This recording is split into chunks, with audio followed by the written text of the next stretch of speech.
Allah üçün urmattаңыз. Жақшылығыңызды, соғуыңызды Алладан күтіңіз, адан күтпеңіз. Күйелеріңіздерді урматтағыла, күйелеріңізді сыйлағыла, күйелерге баш ийгиле. Бирок андан жақшылық күтпеңіз. Алладан күтіңіз. Кылган ишиңизди соғуын Алла берет. Даражаны сизге Алла берет. Бейишти Алла берет. Бакытты Алла берет. Дозоктон Алла куткарат. Алла үшін кылыңыз. Балдарды урматтайсызбы? Балдарды Алла үшін урматтаңыз. Балдарды Алла үшін урматтаңыз. Эртеге мен карыганда булар сыйлайт деп урматтабаңыз. Алла үшін урматтаңыз. Кыздарыңызды Алла үшін чоңойтуңуз. Алла үшін эртеге мен карып калганымда, ооруп калганымда карайт дебеңиз. Алла үшін тарбия бериңиз. Алла Таала сизди эч качан каргылбайт, эч качан коргулбайт. Алла бактылуу кылат, даражаны Алла берет. Жүрөктөрүнө мухаббатты Алла салат. Бизчи азыр кандай болуп калды?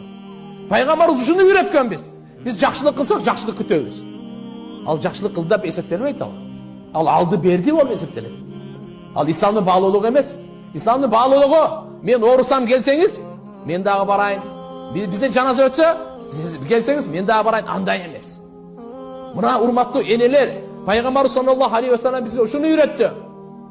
Biz özümüzge işleyli, özümüzge menet kılaylı, özümüzde oңдойлу, süylөгөнүбүздө оңдойлу, оюбузда оңдойлу, ниетибизде оңдойлу, пейилибизде оңдойлу, жүрүш-турушубузда оңдойлу, ибадатыбызда оңдойлу, ишенимдерибизде оңдойлу, мамилебизде оңдойлу, өзүбүздө оңдой берели. Канчалык нурлансак, канчалык оңолсок, Алланын ошого жараша жардамы келет. Ошого жараша Алла Тааланын ыраазычылыгы келет. Ошого жараша Алланын тарабынан бакыт келет.